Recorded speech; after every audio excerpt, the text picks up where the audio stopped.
Hello, I'm Sandeep Gulani over here.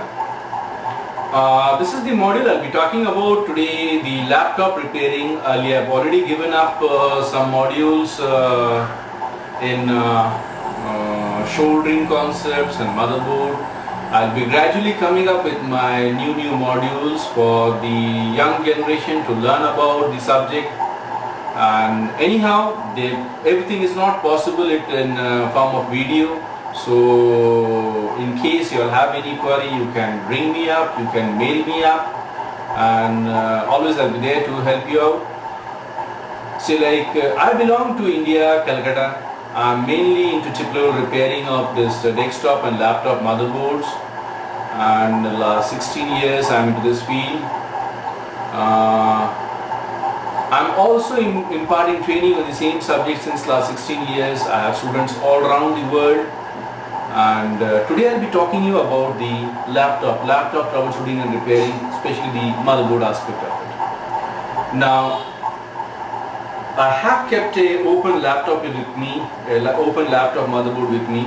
Now, the basic thing what we have to understand, there is no major difference as far as a desktop or a laptop board is concerned, motherboard is concerned. Yes, you may feel difficult to open it and close it because the screwing system is different in different model of the laptops of different companies. But as far as the basic architecture, once you go to the motherboard, say I'll talk you some small example.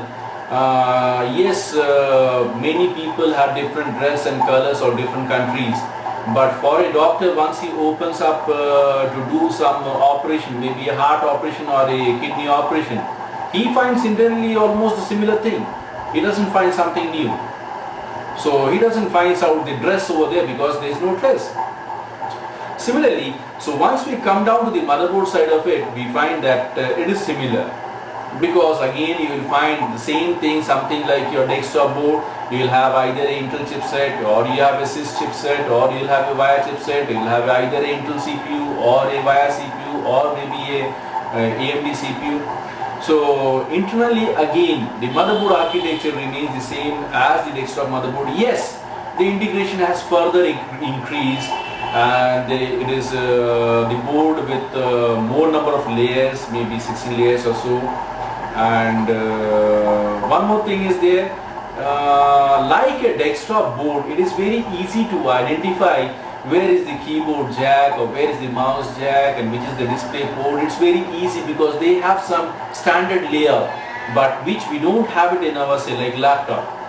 So in a laptop motherboard you will find that once you open up with the board, it is very difficult to say out that where which chip is there and what is doing what. But anyhow, if you have experience, if you have worked out, and probably after a few videos of my training, you will be able to handle out some part of repairing. But anyhow, the full extensive course is not possible over video.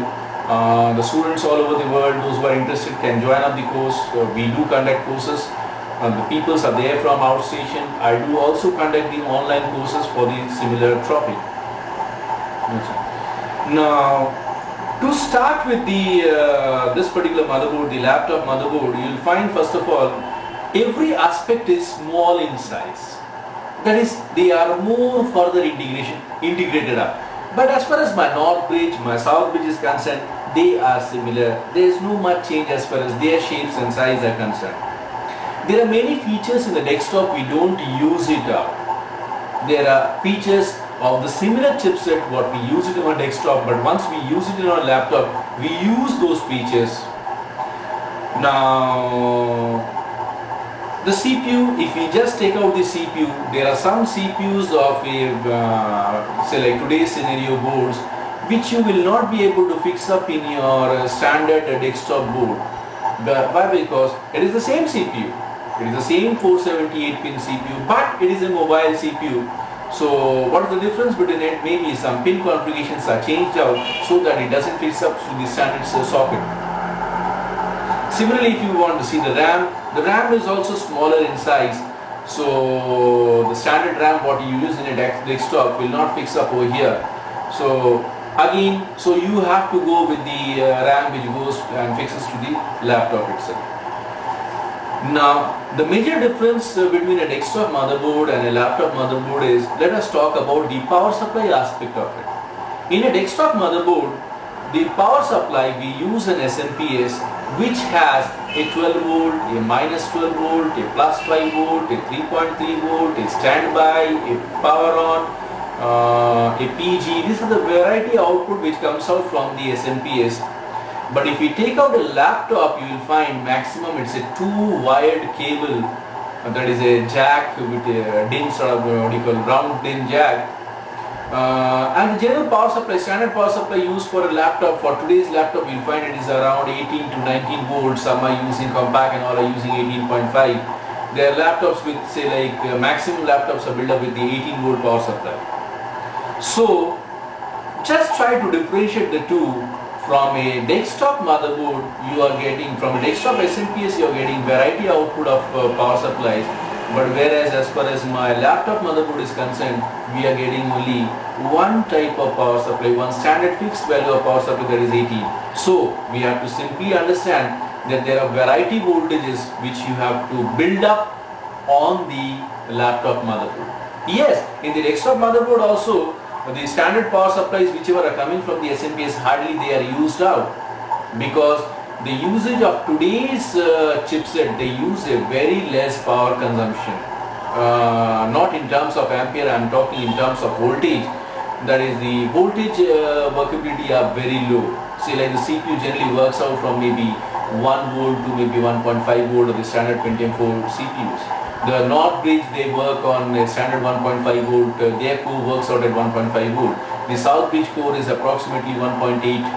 So we can see neither the CPU core voltage nor my North Bridge core voltage nor my South Bridge core voltage are generated from the SMPS, the standard SMPS of a desktop. Similarly, they are not generated in a laptop also. So we build up regulators, part regulators, to generate the different voltages. Yes, the difference is, in case of a desktop, we use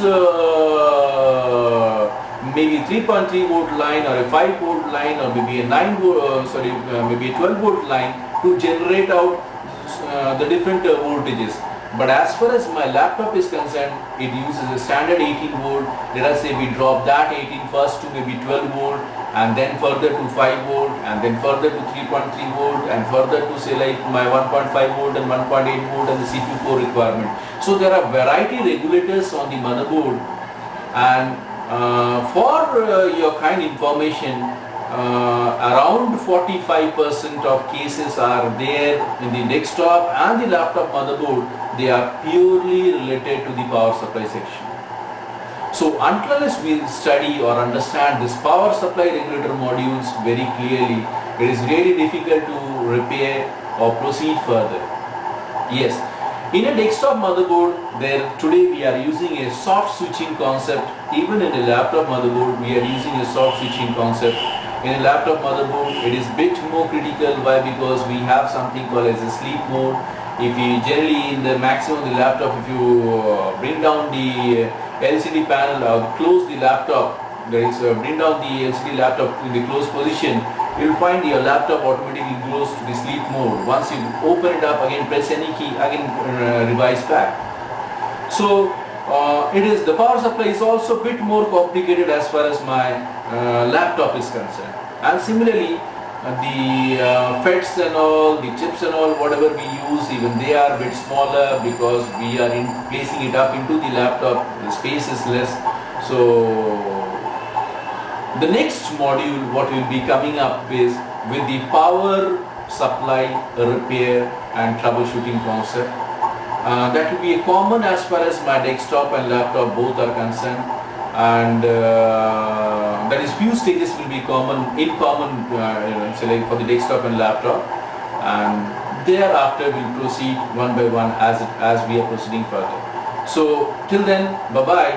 And I am Sandeep Golani. You can see or visit me in my website www.computerdrivesystem.com, or give me a mail info@computerdrivesystem.com. Thank you.